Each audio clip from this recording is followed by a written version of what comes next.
पुणे अहिल्यानगर महामार्गावर कारेगाव येथे घडलेल्या भीषण अपघातात संपूर्ण परिसर हादरून गेला। एका भरधाव टेम्पोनं दुचाकीला जोरदार धडक दिल्यानं एका महिलेचा जागीच मृत्यू झाला, तर तिच्या 2 लहान मुलांना गंभीर दुखापत झाली। ही घटना 4 जूनला सकाळी 11 वाजण्याच्या सुमारास घडली असून ही संपूर्ण घटना सीसीटीव्ही कॅमेऱ्यात कैद झाली आहे। आरती सावंत असं मृत महिलेचं नाव आहे, तर मुलगा स्वराज आणि मुलगी स्वराली या अपघातात गंभीर जखमी झालेत।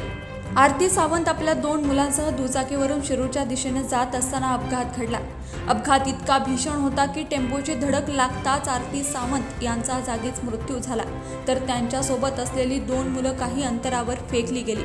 घटनास्थळावर उपस्थित स्थानिकांनी तत्काळ पोलिसांना माहिती दिली आणि जखमी मुलांना खासगी रुग्णालयात दाखल करण्यात आलं। सध्या दोघांची प्रकृती चिंताजनक असल्याची माहिती डॉक्टरांनी दिली आहे। अपघातानंतर टेम्पो चालक घटनास्थळावरून फरार झाला असून पोलिसांनी सीसीटीव्ही फुटेजच्या आधारे त्याचा शोध सुरू केला। या प्रकरणी शिरूर पोलीस ठाण्यात गुन्हा दाखल करण्यात आला। 2 निष्पाप चिमुकल्यांसमोरच त्यांच्या आईचा मृत्यू झाल्यानं परिसरात